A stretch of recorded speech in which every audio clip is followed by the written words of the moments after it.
जय आदिवासी, जय एकलव्य, जय शबरी माता. मित्रांनो, मी नितीन माळी, शबरी माता भिल्ल आदिवासी विकास संस्थेचा स्वतः सचिव आहे. तर इथं वाकला आणि की वाकला गाव ना, तर इथं वैजापूर तालुक्यामध्ये एक वाकला गाव आहे या ठिकाणी. तर ह्या ठिकाणी एक आपला अचिंत्यंचं जळीत वगैरे झालेलं आहे. तर ह्या ठिकाणी मी शबरी माताच्या माध्यमातून थोडा त्यांना किराणा व बाजरी वगैरे घेऊन आलोय. तर या ठिकाणी बघितलं तर भरपूर जणांचा प्रॉब्लेम झालेला आहे, वगैरे जळलेली आहे. तर या ठिकाणी कुठल्याही प्रकारचा पोलीस पाटील म्हणा, सरपंच म्हणा आणि या ठिकाणचा ग्रामसेवक म्हणा, तिथं कोणीही येऊन यांचा पंचनामा वगैरे केला नाही. तर मी हात जोडून विनंती करतो कलेक्टर साहेब आणि जे काही आपले तहसीलदार साहेब असेल, तर यांची जी काही कळकळीची भावना तुमच्यापर्यंत पोहोचण्यासाठी जे काही मधले माणसं जे आहेत ते कुठल्याही प्रकारचे तुम्हाला रिपोर्ट करत नाही, तुम्हाला इन्फॉर्मेशन देत नाही. तर हा जो व्हिडिओ जो आहे, हा व्हिडिओ त्या साहेबांपर्यंत पोहोचला पाहिजे म्हणून हा व्हिडिओ मी बनवतोय. तर या ठिकाणी जे काही कंडिशन जी आहे ती कंडिशन तुम्ही स्वतः लाईव्ह बघू शकता. या ठिकाणी फोकस करा पुरेपूर, जा पुढे पुढे पुरेपूर व्यवस्थित घ्या. या ठिकाणी अजिंती या ठिकाणी फक्त काय ते पाल वगैरे टाकून राहतं. या ठिकाणी व्यवस्थित घ्या, इकडे घ्या, हा पाल वगैरे घ्या. या पालाखाली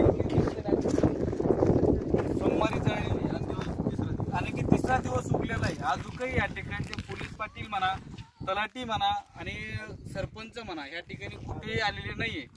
तर सांगायचं फक्त एकच कारण की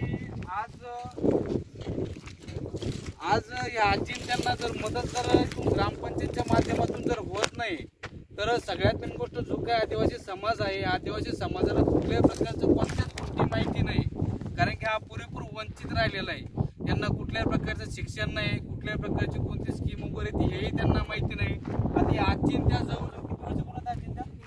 जवळ घ्या कॅमेरा, 2 मिनिटं. किती वर्षापासून राहतात? 22 वर्षापासून मी इथंच राहते. मला 4 मुलं इथंच झाले, त्यांचे लग्न बी इथंच झाले. 2-2, 3-3 लेकराचे बाप बी ते झाले, पण माझं कुठलंच काही होत नाही.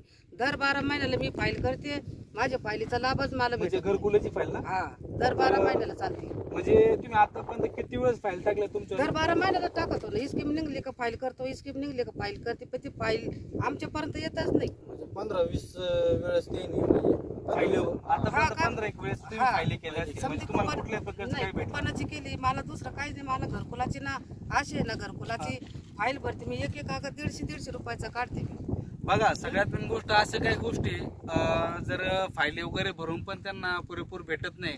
का की तो जो काही समाज आहे यांना कुठल्याही प्रकारचं लिवायचं वाचायचं कोणत्याही गोष्टी माहिती नाही. यांच्यापैकी सर्व काही पुरावे असूनही त्यांना कोल्हे वगैरे नाही. 15 वेळ त्यांनी फाईल भरलेली 20-25 वर्षामध्ये. तर विचार करा, एकही वेळ त्यांची फाईल मंजूर नाही झाली. तर मित्रांनो, इथं जे काही आपले ग्रामसेवक असतील त्यांनाही भेटतो, तलाठी साहेब असतील त्यांनाही भेटतो आणि त्यांच्यासोबत मी चर्चा करतो. बाकी मित्रांनो, धन्यवाद.